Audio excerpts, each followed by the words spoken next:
Hello, I'm back with another video, and I want to start this one by saying a shout out and salute to anyone who's landing upon these videos, whether you are someone who has come across this just generally by landing on YouTube, or someone that I know and have met, either that I know personally or that I've met and um, uh, advertise my channel to personally. I'm really trying to share this channel with as many people as I can. Just simply in being open and finding ways to to be expressive and to form a community in the new realities of what community and self-expression mean in a digital environment. I think we as human beings we're still new to this digital frontier, and we are uh, developing and learning what it means to exist within it. And I think that we all have different instincts and orientations towards technology, but some of the human principles of honesty, being forthright, modesty, all of our, I think, our deep human values can apply to the digital frontier as they have applied to other phases of our existence on this earth.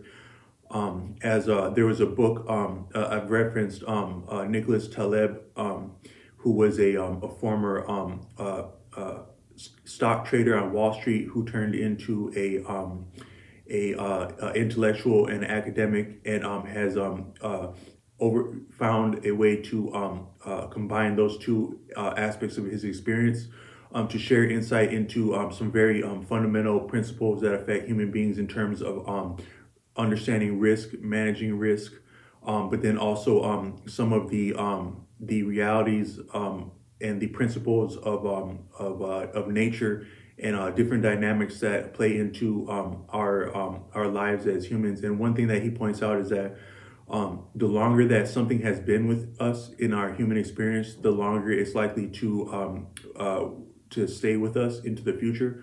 So like something that just came on the scene recently, it may or may not last, and it's probably likely not to last as much. That's not to say it can't. Like I think some people said that of the electric guitar, and then they really put their foot in their mouth with that comment. So I don't mean to say that because something is new, it won't last.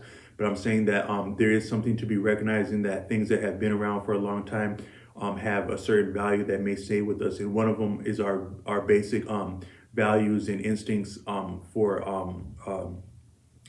decency and decorum in our conduct, both personally and in public settings, like in a digital space. But that's not really the message I wanted to come with today. What I wanted to share was that I wanted to make a slight caveat and stipulation to a video that I made recently, discussing building on and improving our appearance. And then I wanted to use that as a segue into a broader message that I wanted to come with today, regarding the employment of advantage. And all this, I'm speaking from inspiration, and with the overarching intent to bring this around for people who are interested in developing themselves artistically, but more specifically as songwriters. But I think that it can be interchangeable. And the what I wanted to come with that is to start to be aware of and comfortable with and employ your distinct advantages as a person, both within your field of expression and craft, but also in the decisions that you make and the choices and actions that you take in furtherance of your personal life, which make a space for your and a window for your artistic development. And I had mentioned in a previous video about taking steps to improve our appearance. There's a really brilliant movie that was filmed in the 1990s called Fresh, and it has some really high caliber actors that are renowned, really demonstrating some of the most brilliant acting that you might see in a film, and it's such as Samuel L. Jackson, and another there's a few other prominent actors in that film. One of them is he was a key character in the show Breaking Bad. Late years after this movie was filmed. I don't know his name off the top of my head, but I'm gonna cite it in the description. But he's a brilliant actor that really carries the film in a lot of respects. But the film is interesting, and I think it's instructional on so many levels for people from almost all walks of life, but it can also apply to people as songwriters. It's about a young boy in New York in the 1990s who is he looks a little bit more he looks a little bit younger and more immature than his actual mental development and disposition mentally, and his agency mentally is a little bit beyond how he comes across and appears physically, and he uses this he employs this to his advantage as he's already thrown and thrust and caught into the dynamics and the lifestyles of earning money on the street as a child. And one thing he does in that film, and that film is so instructional in so many ways, specifically around strategy, employment of strategy, because the film is one of the motifs in the film, and the theme is that he's learning chess from his father, Samuel L. Jackson, who he is estranged from, and is visiting. I think outside of he's been separated from his parent, but he's sneaking off to visit his own parent and receiving lessons in chess, but also in life. And then these lessons are playing into his experience of living a street life as a child. And in that video I had previously I'd mentioned about improving our appearance. And I think that and as I said, I'm kind of building this airplane of this channel as I fly it. And one thing that I still stand by those comments that I made about embracing and improving our appearance. But I think one thing that might be even superior to improving our appearance for the sake of impressing other people or looking more attractive would be maybe to be making conscious decisions about our appearance rather than simply improving for the sake of improving, and then in doing so, being able to both dress up and dress down as the situation calls for. But I think that even if you were to dress down, if you're making conscious decisions about your appearance, you can even be strong and have a certain snap or a certain pop, even as you dress down as a result of making conscious decisions. But in this film, this boy is he's involved in a street life, and he's effective at it, and he's actually it's lucrative for him as a child, but he's still dressing almost tacky, and he's concealing a lot of the affluence that he's developing personally, and there's a very moving scene of him stashing away cash in a railroad setting somewhere in New York City. That's very it's just a very artistic and keen portrayal of what it can mean to stash away and save money. And but the his calculating of his appearance and his concealing of his of the money that he's making, they play into a further advantage that he employs effectively in life and death situations in the film. And so with this, the overarching message that I wanted to come with today was to speak about advantages, and to suggest that all of us as people, we have distinct advantages whether we recognize them or not. And these can be within things like artistry and self-expression, but they can also be in conducting ourselves professionally and just going about our daily lives. And I think that some of us are a little bit maybe shy or coy about the advantages that we actually have. And I think that this can injure us, and it can also limit some of the experiences that we're able to realize when we're not fully recognizing and engaging our distinct advantages as a person. I think sometimes like you could maybe say you were in public and you see someone who like say they were like muscle bound or they're very intimidating in some respect. However, when they're speaking, they're employing vulgar language that's not calibrated to the social context. You as a bystander, I'm assuming and hoping you're an upstanding citizen that doesn't mean anything against anyone. You might be intimidated by that person for a different reason. However, on a subconscious level or the back of your mind, you can perceive within yourself a certain advantage that you might have in your own decorum or your own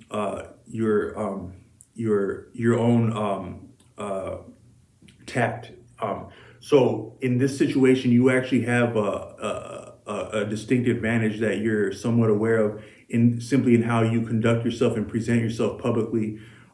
Where I think that again, a lot of us we might kind of deny that, or we try not to focus on that. But I want to suggest to turn that all the way around and actually embrace and derive confidence and a certain edge by recognizing your advantages in any situation, and not necessarily being not necessarily using it to as a in an ugly way. And again, I stress in all these videos that I encourage people not to be ugly if at all possible. But I just think that it's healthy to be aware of our advantages in a situation for confidence, but also that it can maybe play out if we ever needed to advocate for ourselves or make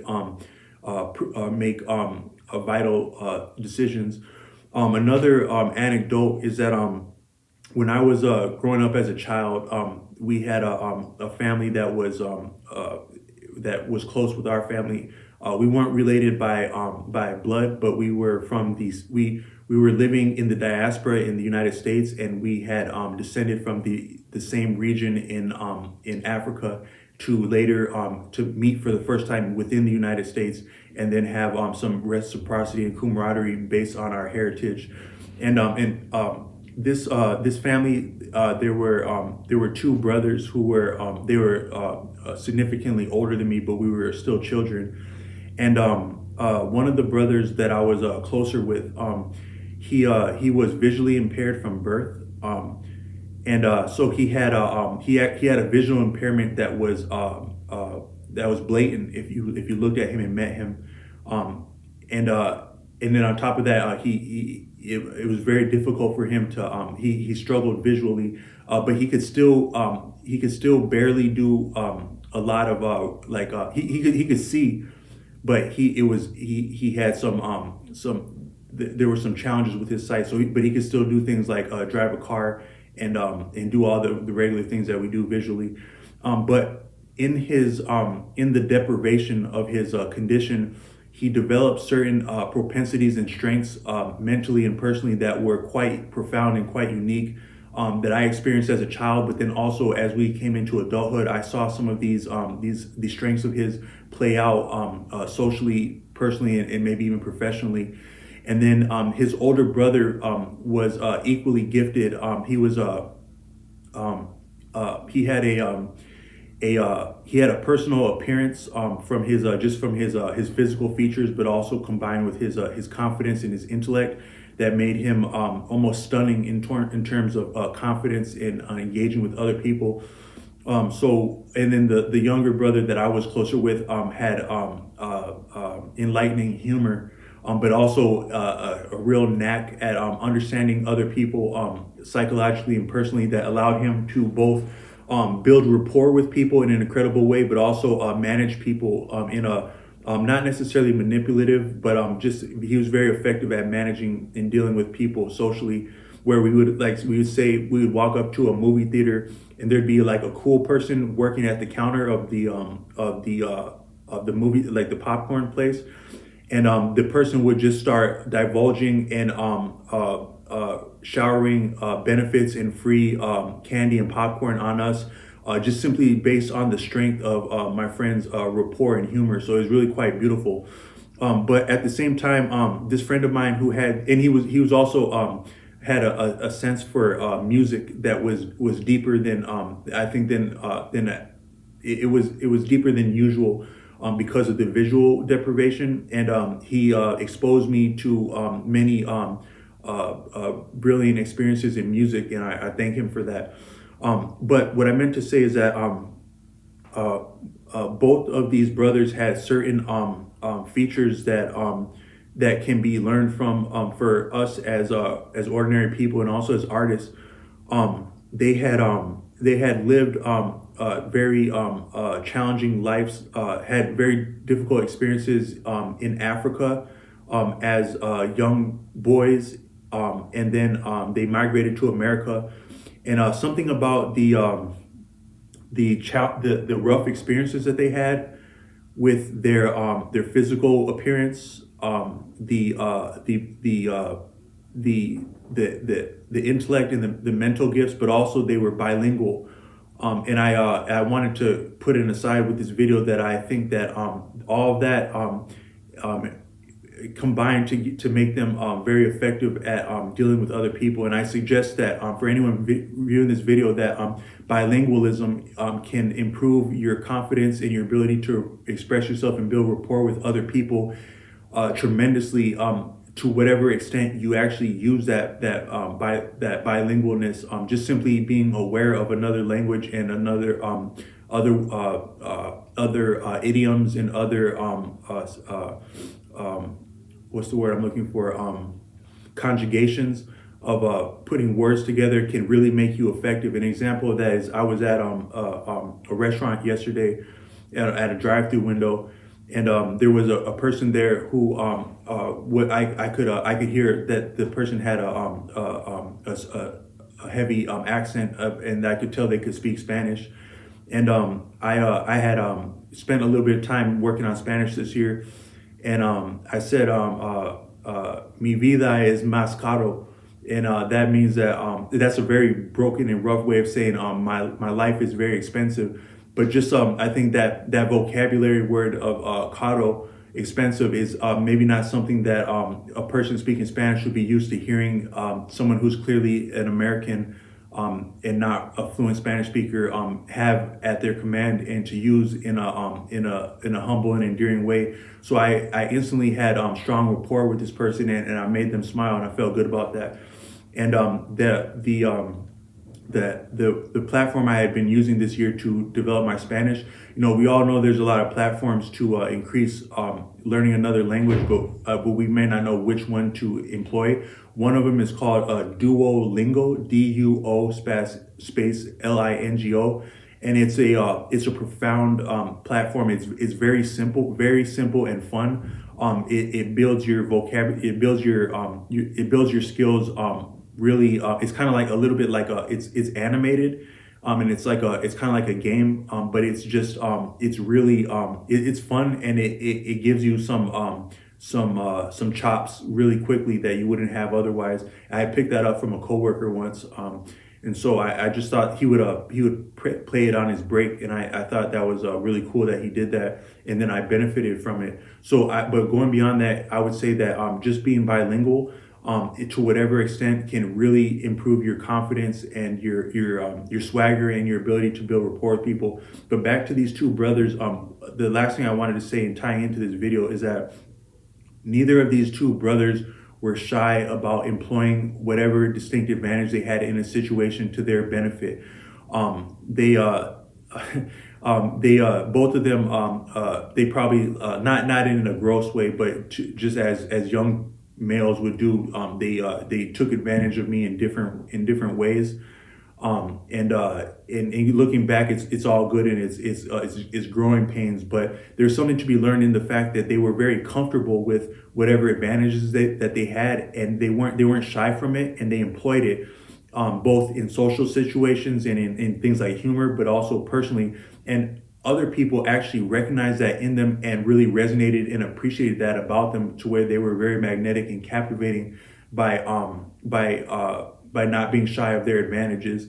So then, lastly, back to this film that I had mentioned. The film, it is a demonstration of strategy in real life, and showing how strategy works. There's something called that I wanted to introduce a vocabulary with this channel, and a vocabulary word is eventuality. So I think an eventuality is like an outcome of a circumstance, kind of like fate, that happens from it's kind of like the outcomes that we experience, that we don't completely control them, but we don't not control them. So in this film, the real life circumstances that are inevitable and unpredictable intermingle with this young boy's employment and understanding of strategy. One of the key things that played out for him is that he had toned down his physical appearance and concealed his affluence, and then also he had been stashing away and hoarding the money that he was making on the street. And his conservation of resources and his conscious decisions about curating his appearance played into a vital advantage that he recognized and employed on the battlefield of life. So I want to say that being aware of cultivating our distinct advantages, being aware of our distinct advantages, and then employing strategy in our decisions in life, can intermingle with the eventualities that are taking place around us in such a way that we can have an advantage, and we can make a vital move or step that we couldn't otherwise make, because we had been conserving resources and curating our appearance. But so that movie Fresh is a good example of strategy, saving money, and playing and advantages playing out, and capitalizing on our advantages. So I just want to say, everyone, always have tact, always have compassion and mercy, and at the same time, be comfortable with whatever advantages you have, and don't shy away from embracing them and employing them where appropriate. And that can play into both your artistry, but also the decisions and the steps that you have to take in your life to facilitate your window and opportunity to exist and function as a creative person. I hope you can take value from this. I salute everyone out there working on their craft and seeking to express themselves, and keep up the work.